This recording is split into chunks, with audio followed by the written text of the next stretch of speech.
GamingBolt presents 15 completely innocent things that definitely won't hurt you, the player. You're playing a game, walking forward through a dungeon when you spot something on the ground.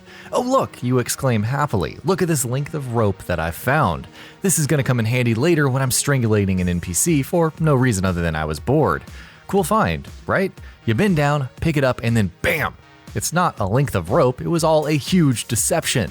The game pulls the rug out from under your feet. As it turns out, that length of rope was actually a venomous snake, and it had been lying there for thousands of years pretending to be rope, just hoping that someone would notice it and fall for its wily tricks. Haha! The game snaps happily. Gotcha. Well played, game. Well played. Here are 15 times we underestimated innocent-looking things in games, only to be completely blindsided by their true evil colors. Just about everything in Prey. Even the simple act of walking around a seemingly dull environment in Arcane Studios' Prey is a horrifying prospect.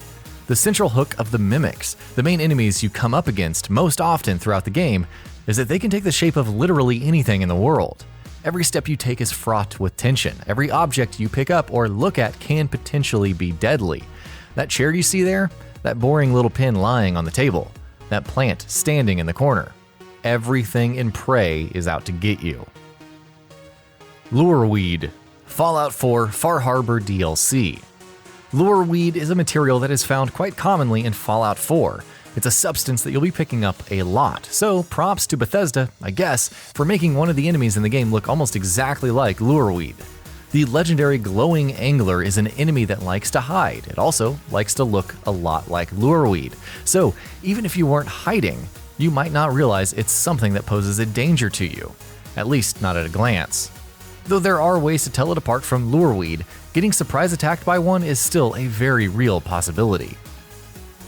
Swan, Fallout 4. Fallout 4's secret boss, Swan himself, doesn't really have a deceptive appearance. It's everything around him that lulls you into a false belief that you're not in any imminent danger. Swan, who used to be Edgar Swan in another lifetime, is found in an area named Swan's Pond. You might look at that name, and chances are you'll dismiss it as just a remnant of an old pond that used to have a lot of swans or something, right? It even has ruined swan boats. But it's all a trick. Swan is a super mutant monster and an absolute beast. Animal Capsule, Sonic and Knuckles. Animal capsules have been used in Sonic games for ages. These capsules usually house animal friends that have been captured by Dr. Robotnik, and as such, players have often found themselves seeking out these to free these animals. Some animal capsules in the flying battery zone in Sonic and Knuckles, though, are trying to pull a fast one on you. While some of them might contain rings, others are completely empty, while others might even be hiding dangerous enemies. Treasure chests, Dark Souls. Much like the mimics in Prey and other games that have used similar concepts, but to much lesser extent than the Arcane title, mimics in Dark Souls are enemies that seduce you with their apparent ordinariness. They disguise themselves as treasure chests, and treasure chests are things that no Dark Souls player can ignore. Get too close to them though, and they'll sprout spindly long legs and arms, and like everything else in the series, these things want to kill you bad. A frickin' door! Cave Story. The door is a well-known and popular enemy now, but back when the game first launched and we knew nothing about it, it was just, well, a door. Sure, it has an eye, so something's clearly not right with this thing, but the thing is, this eye is not visible at all times. It's actually pretty easy to be fooled into thinking that the door is just a door, and then getting mercilessly attacked by it as a result. Thank God there's only one of it. Walls? Neo. Neo isn't a very easy game to begin with. You may have heard this statement once or twice before, but it's also a lot like Dark Souls, and Dark Souls is a hard game, which is also something you might have heard before. But the Nurikabe make Neo an even harder game at times. These are yokai that look almost exactly like walls, standing innocuously in places where no walls should be. But if you aggro them, boy, do they get mad. Though they're slow, the damage they do is devastating, and while taking them out from a distance with ranged weapons is a tactic that usually works out, their projectile attacks literally hurl massive rocks at you and can do a lot of damage. Rocks? The Elder Scrolls V Skyrim. Ah, mud crabs, the bread and butter of almost half the conversations in all of Tamriel. Mud crabs have achieved a legendary meme-like status among fans of the Elder Scrolls games over the course of many years, and a particular variety of these creatures disguised as rocks in Skyrim is a huge reason for that. You come across these quite a bit throughout the course of the game's 78 million hours of playtime. It's a good thing that they're not too hard to kill because there really are quite a few of these annoying crustacean creatures. Random giant boulders. The Legend of Zelda: Breath of the Wild. The Legend of Zelda: Breath of the Wild is the kind of game where literally anything you see in the open world can pique your interest.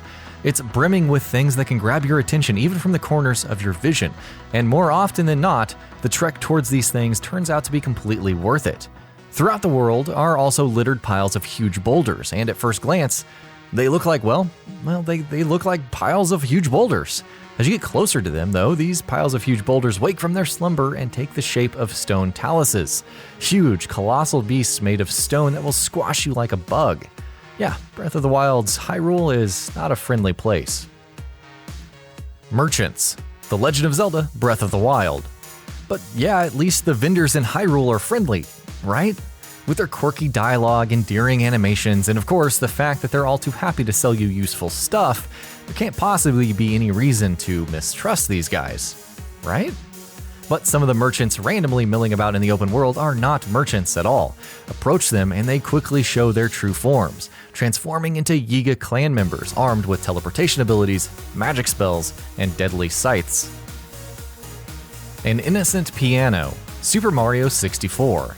The evil piano from Super Mario 64 is legendary among fans of the series by this point. Basically, nothing in Big Boo's haunt is all too friendly, but this particular piano, that seems like a regular old piano at first glance, was truly the stuff of nightmares back in the day. Approach it and it will start chasing you around the room, viciously chomping its massive teeth. This piano gave millions of kids nightmares in the late 90s. The fact that it was guarding a red coin made it that much scarier. Eventually, you'd have to face it. Cars. GTA Online. Rockstar's GTA Online is a ridiculously successful game that is played by tens of millions of players every day. And a byproduct of that, of course, is cheaters. Lots and lots of cheaters. So obviously, Rockstar had to be smart about how they handle such dishonest players. Not too long ago, players found a way to use single-player only vehicles in GTA Online. Vehicles that usually gave them unfair advantages over other players. And while Rockstar could have been utterly boring yet effective about it by just patching those vehicles out or handing bans or suspensions to these cheaters, they decided to have a little fun of their own so that whenever you get into one of these single-player only vehicles, they just explode then and there. And you know what? If this happens to you, you might actually deserve it. Plants. Hyper Light Drifter. Hyper Light Drifter can be a frustrating game. Not frustrating bad, well, maybe sometimes. Most of the times, it's a game that makes you appreciate its challenging difficulty. There are a few times it can be maddening though, such as when you're walking through a bunch of shrubbery, which you have no reason to believe is any different than all of the other harmless little plants that you've encountered throughout the rest of the game. Except, you're wrong. These specific plants, which have no discernible way of being told apart from most of the other shrubs in the game, will quickly come to life and attack you, and even explode around you, taking out precious chunks of your health. Poor little trapped grubs. Hollow Knight. Littered throughout the winding map of Hollow Knight are adorable little grubs that are trapped in glass jars, making pleading noises for some valiant bug to come and rescue them from their captivity. When you break these jars open and watch these cute little insects happily hop off, it brings a smile to your face every time, without fail. But in video games, no good deed goes unpunished, because occasionally, those grubs trapped in glass jars are the game's way of fooling you. And as soon as you shatter the jar, they turn into vicious beasts. These are actually quite dangerous as well, with plenty of health and surprising agility, so the next time you see those grubs, think twice before deciding whether or not you want to set them free. Pots. Assassin's Creed Origins. Smashing pots is a long-standing tradition that has persisted in video games for decades. It's almost like an unwritten rule. When you see pots, you gotta smash them. Assassin's Creed Origins has plenty of pot smashing as well, and most of the times it actually pays off. You get some gear, you get resources and materials, and more importantly, you get to break some stuff. Why wouldn't you smash pots, right? Some pots, though, are hiding deadlier secrets. Some pots are not like other pots. Some pots get smashed and inflict their vengeance upon you from beyond the grave, revealing their content to be snakes that hiss and sting with typical snake-like fury. Of course, that rarely ever deters us. Getting bit by a few deadly poisonous snakes is a price most of us are willing to pay for smashing every single pot in ancient Egypt. And that about does it for this video. If you enjoyed what you watched and want to see more from GamingBolt, you can always hit that subscribe button and turn on the bell icon next to it. That way you will never miss any of our videos.